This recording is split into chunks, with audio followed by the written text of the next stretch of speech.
you might be telling yourself that it's just a matter of time until your desires finally come in. Because you're doing the work, you're visualizing, you're trying to believe, you're trying to live in the end, but nothing's really shifting that much for you. And deep down, you're probably exhausted from holding a vision that's not moving. But the thing is that you're not supposed to wait for your desires.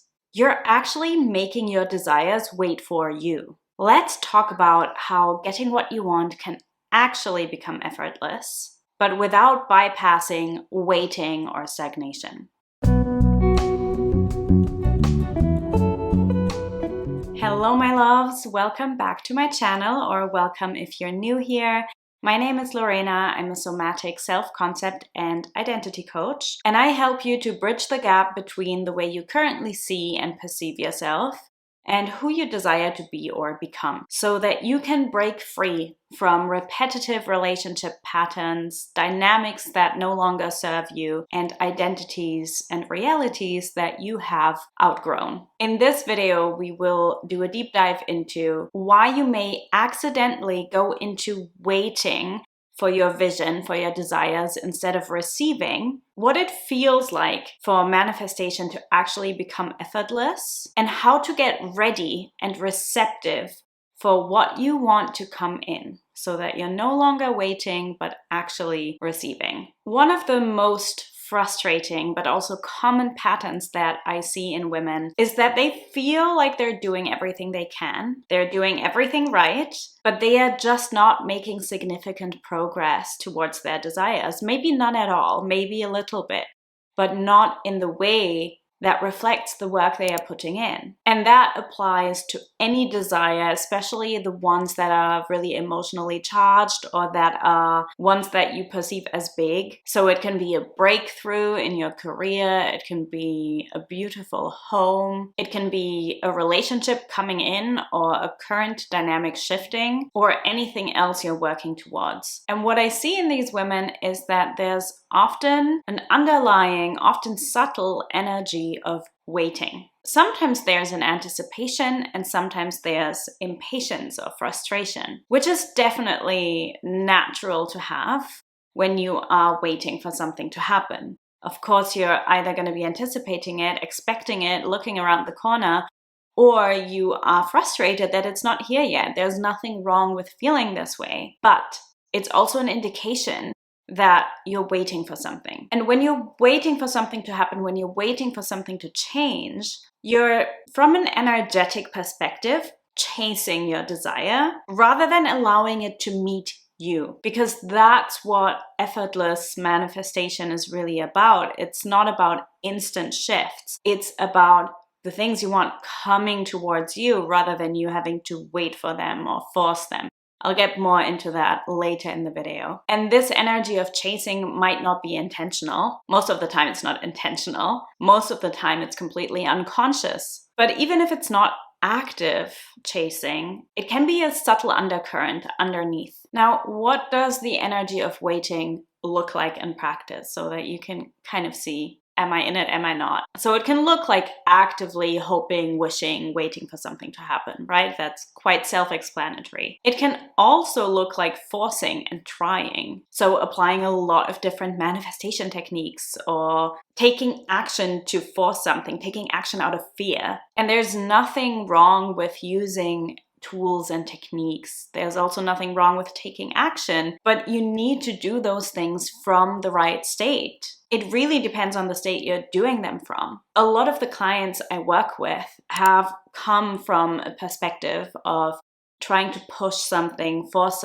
something, or trying a lot of different courses, a lot of different techniques. They might have done affirmations or meditations, but the issue with them was often that they were doing it to get something to change. They were not doing it from a state of already believing and already feeling it to be true. And that's really how you want to approach techniques. They should just amplify the state that you're already in, the belief you already have. The actual work of shifting the beliefs, of shifting your identity associated with the desire, your self-concept associated with the desire, has nothing to do with saying affirmations or visualizing or meditating. Very, very little. They're all just support tools. Being in the energy of waiting can also look a completely different way, though. It can also look like surrendering, seemingly letting go, seemingly trusting that it's going to happen when it's going to happen, and going into a state of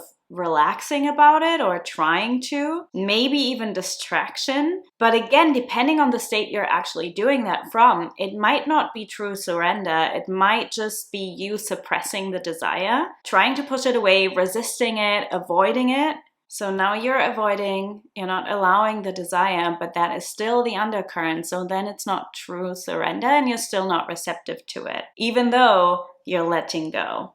Or you think you are. Let me know in the comments if any of this sounds like you, if you recognize yourself in any of these fields, if you feel like you're waiting for something to shift, waiting for something to happen. Totally normal if you are. It's so common, you're not alone, and there is a way to shift it. Now, let's break down what it means to manifest effortlessly. So there's a bit of a myth to the concept of effortless manifestation. I usually don't use the phrase effortless when it comes to making your desires a reality, because the truth is it does take effort. And effort here doesn't mean force, it doesn't mean pushing, trying to make something happen. But a lot of women share with me that they've been told to just do X practice, or they are just told by a coach to just live in the end or just imagine something, and that it then manifests out of thin air, or that they just need to assume that it's done and then it will be. And as with any myth, there's a little seed of truth to this, because of course conviction will make it happen. It is the path, it is the way, but getting to that place of conviction is not as simple as saying that you just assume it's done, if that's not what you truly believe. The stories that you hear about people visualizing something and then it does happen, that's because they had no resistance, no attachment to it. That's because it landed in their system and they truly believed. So if that is not happening for you, especially for the bigger or more emotionally charged desires, it's not that you're doing something wrong, it's that the foundation isn't set. You don't have the foundation in your system to make those types of techniques land really deeply and make them effortless. And with any belief, you need to embody it, not just tell yourself that you have it. It's important to watch your thoughts, yes, but thoughts alone don't create anything. It's much more holistic than that. So yes, manifestation can happen effortlessly, but it does take effort to get to the place where it becomes effortless. Let me break down for you what it takes, because now we're essentially talking about receiving instead of waiting, because you can actually make your desires come to you, or better phrasing for this would be you can let them come to you rather than you waiting for them. Making manifestation, and I say it like this because I think there's a lot of woo-woo assumptions around this, as if it was simple and easy. Well, it's technically simple, but it's not that easy. Making manifestation effortless is not about magic, right? It's about becoming the version of you that the desire that you are trying to call in has no choice but to magnetize towards. I actually have a free masterclass on this. I will link the replay in the description below. It's called Magnetic, and it's exactly about this. How do you become so magnetic to the reality that you desire so that it actually comes to you, that it has no choice but to manifest into your life? So if you want a deep dive into the things we're discussing in this video, I recommend you check that out. But you really want to stop focusing on making the desire happen and start focusing on how you can become the version of you for whom that desire, that reality is already here. That's how you align with your desire without having to try so hard. And that's what people speak about, right? That is the crux of assuming it's done, or living in the end, living as if, or being in just knowing, full faith, full conviction. Now let's explore what it actually means to become the version of you who already has it. Not just in theory, not just as a concept or as a thought, but in your body, in your identity, and in your energy. Let me walk you through the 3 pieces that I walk my clients in Recreate Yourself through in depth.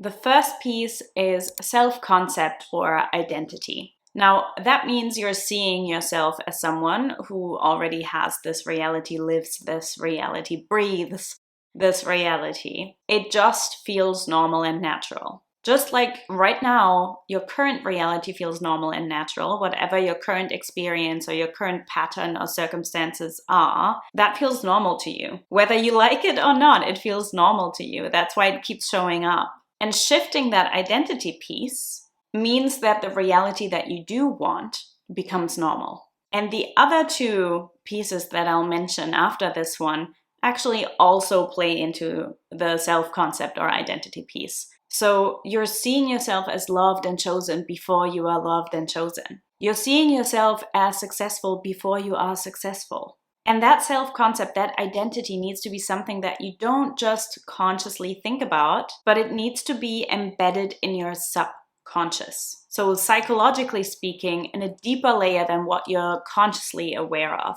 And if you wonder whether something is embedded in your subconscious, because subconscious means not conscious, so you might not be aware of what's going on in there, we're never aware of everything that's going on in there.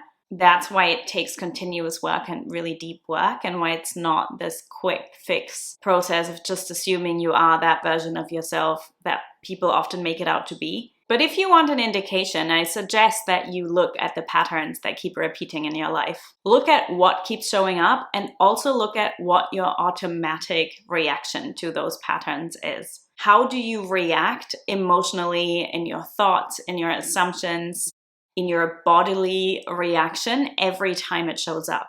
Because that will tell you what you truly believe and not just what you want to believe or what you even think you believe. And this self-concept, this identity also needs to be embodied. So that means you actually need to feel it and you need to live it, breathe it in your body, not just in your mind. You're not just wanting it or thinking it, you're becoming it. Which brings me to the second piece, which is kind of a deeper layer of the self-concept and identity piece, and that is worthiness or self-worth. But in this context, it is worthiness specifically around the desire or the reality that you are wanting. Because seeing yourself as that version of yourself who already has it, for whom that is natural and normal, means it's also about feeling that you deserve it. And this one can also be so subtle and so underneath the surface that you don't even know it's there. I had this so many times with so many of my desires that I have created in my life, that I have made reality. Be that with my business, be that with relationships that I have called in, friendships, experiences, this home that I live in now, pretty much everything that I have created in my life. There was a period where I thought I felt worthy of it, but on a deeper level, I actually didn't. And that is pretty normal, and it's often a step of the process that you will notice, and that's when we need to dive deeper to break through that and shift it at the core, more deeper at the root, because you can tell yourself and even think that you feel worthy of something, but when you dig deeper, you often uncover that there's actually a lot of sensations and emotions underneath and assumptions underneath that are reigning, that are leading, that indicate that you're maybe not feeling as deserving as you think you do. So that can be self-doubt, it can be fear of failure, imposter syndrome, fear of rejection, judgment, abandonment, and so on. And then that brings us to the third piece, which is receptivity. And this one is really the last layer, but it requires a specific foundation for you to become receptive to what you want. So this is about you actually being open to receive it. And that is very much energetic and nervous system based. So this is not based on assumption or thought at all. It means that your nervous system and your physical body are grounded, rooted, stable, and it also means that you're actually ready to receive. Similar to the identity piece, that if it came in right now, that would feel normal and natural to you, and it would also feel safe. Because for a lot of women, what they want doesn't actually feel safe. And I created a whole separate video on that whole concept in the context of love and relationships. So if that is something you desire, that is something you're interested in, then I invite you to check that out because it goes deeper into the safety aspect and the receptivity when it comes to love. But basically, if what you want doesn't feel safe, what happens? It makes you contract. It makes you recoil. No matter how much you say you want it, no matter how much you really want it. And if you're simply not ready for the consequences of this actually coming through, and when I say consequences, that can be positive or negative, then it won't happen. What you want already exists, but you need to become receptive to it. That is the work. So as you see, all that doesn't mean that you need to wait for your desires to happen at all. Because when all of that is aligned, it probably will happen fast. And if it didn't, you actually wouldn't care because you wouldn't need it to happen fast because you're already living it. Your desires are already available to you. They are waiting for you to get ready to receive them, to open up, to feel stable and worthy enough to let them in. And it's never the goal, by the way, for anything to happen fast. I very much for it being better to go slow and steady and then receive something that you can actually sustain rather than experience quick shifts, having it happen fast, but then it often also fades fast or you're not fully feeling as happy as you thought you would with it. But when you are in the state that I described, you will actually see things move a lot quicker, often quicker than you thought was possible. Because from this state, all the things will become possible to you. So the question isn't, how do I make it happen? The question is, how do I become the version of myself who already lives it? That's the shift that makes it move. And when you truly experience that, you automatically stop waiting and you begin receiving. Let me know what desire you are ready to receive. Drop it in the comments so that I can celebrate and support you. And then next week, we are doing a breakdown of 3 ways that your self-concept is sabotaging you in your life. And of course, how you can flip it. So tune in then, and I'll see you next week.